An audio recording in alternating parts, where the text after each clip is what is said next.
You know, it's a question we all ask ourselves at some point. How am I really doing? How does my retirement nest egg stack up against everyone else's? Well, it's probably one of the biggest financial questions out there, and today, we're going to get into the real numbers. So let's start with the big one. What's that magic number most Americans are actually aiming for? What's the goal? And there it is, $1.26 million. A recent study from Northwestern Mutual asked people this exact question, and that's the number they came up with. For a lot of folks, that's the dream, right? It's the amount that just screams safety and security for retirement. But here's the other side of that coin. Here's the reality check. Alongside that huge seven-figure dream is a very real and pretty scary fear. More than half of us are worried we're going to outlive our savings.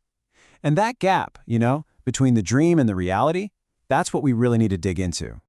Okay, before we dive head first into the data, it's really important to get one thing straight. Measuring a person's total nest egg, well, it's not as simple as just pulling up a 401k statement. It's a bit of an inexact science.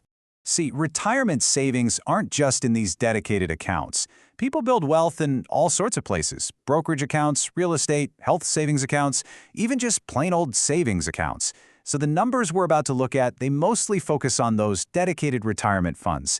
Think of it as a really crucial snapshot, but not necessarily the complete picture of someone's entire net worth. All right, with that in mind, let's get to our first set of numbers. This comes from the financial services company Empower, and it breaks down retirement savings decade by decade. This gives us a really fantastic look at how that savings journey typically plays out over a lifetime.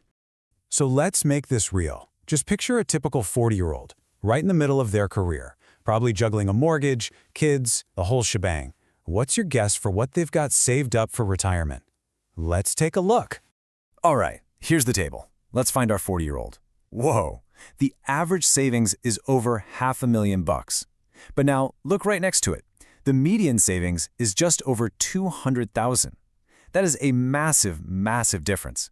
And you see that same huge gap in every single decade. The average is always way, way higher than the median. So why is that? Hold that thought, because it's honestly the most important part of this whole story.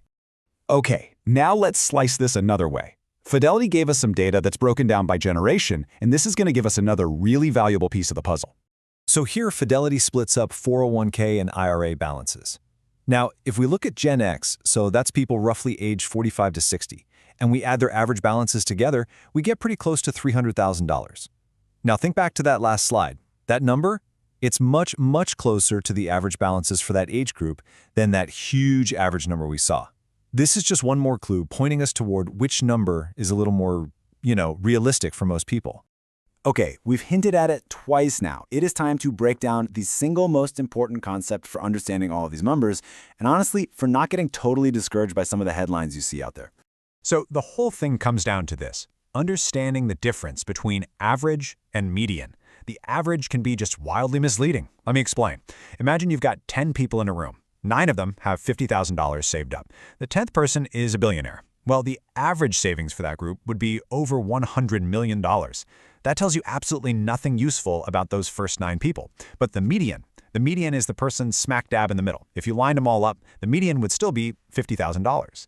And that's why the median is almost always a more realistic, a more relatable benchmark for what a typical person actually has saved. So we've seen the big dream number, we've looked at the real data, and we've decoded the stats. What does all of this actually mean for you? I think this is the absolute healthiest way to look at all of this.